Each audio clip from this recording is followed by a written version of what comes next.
सिलसिलेवार तरीके से कॉन्स्टिट्यूशनल हियरिंग होगी। डेली बेसिस पे बेंच बैठेगी 5 जजेस की। 5 सीनियर जजेस की एक खंडपीठ जो है वो डिसाइड करेगी कि whether abrogation of 370 was constitutional और नॉट कॉन्स्टिट्यूशनल।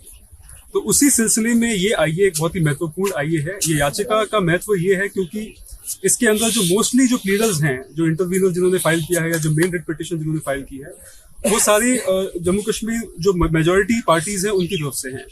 बट जो ओरिजिनल अबॉरिजिनल्स हैं कश्मीर के, कश्मीरी पंडित कम्युनिटी, उनके रिप्रेजेंटेशन जो है अभी तक इस कॉन्स्टिट्यूशनल बेंच के सामने नहीं हुआ था।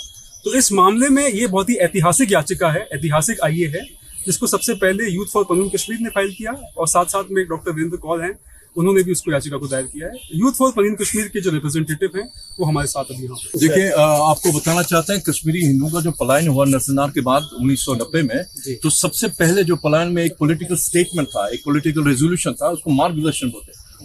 उसमें हमने सबसे पहले 1991 में पलायन में ये एनवर्साइज किया था, ये आपने प्लीड किया था कि जम्मू कश्मीर में भारत की जो कॉन्स्टिट्यूशन है बिना किसी कॉमा फुल स्टॉप किसी शर्त के लागू होनी चाहिए और जम्मू कश्मीर का पूर्ण गठन होना चाहिए, जहां पे कश्मीरी हिंदुओं के लिए पनून कश्मीर की यूनियन टेरिटरी बनेगी।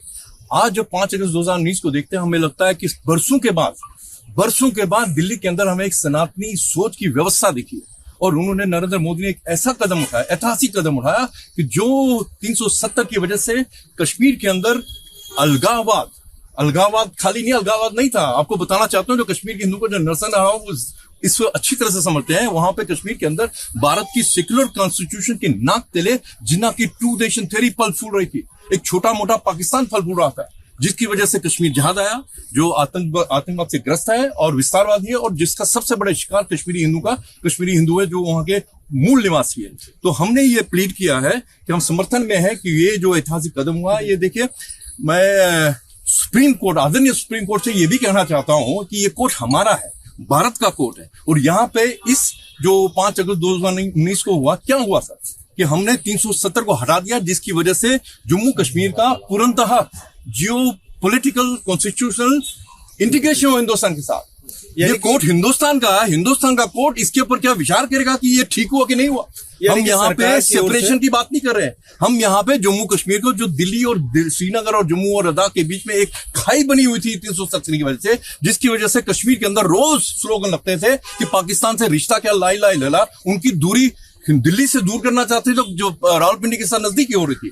उस याचिका को, उस इतने बड़े जो कदम उठाया पार्लियामेंट में, वो मेरी सुप्रीम कोर्ट, आदरणीय सुप्रीम कोर्ट उसको कंसीडर करती है। मेरे ख्याल में तो पहले दिन इसको खारिज करना चाहिए था, उसको एक्सेप्ट ही नहीं करना चाहिए था। जो ये क्वेश्चन करती है कि हिंदुस्तान के एक हिस्से को पूरे हिंदुस्तान के साथ विलय करना ये जायज है कि नहीं है। और दूसरी बात, इसी सुप्रीम कोर्ट में हम विश्वास करते हैं, इसी सुप्रीम कोर्ट ने कश्मीरी हिंदुओं की याचिका, जो नरसंहार के जो शिकार हैं, उनसे प्रार्थना की थी न्याय के लिए।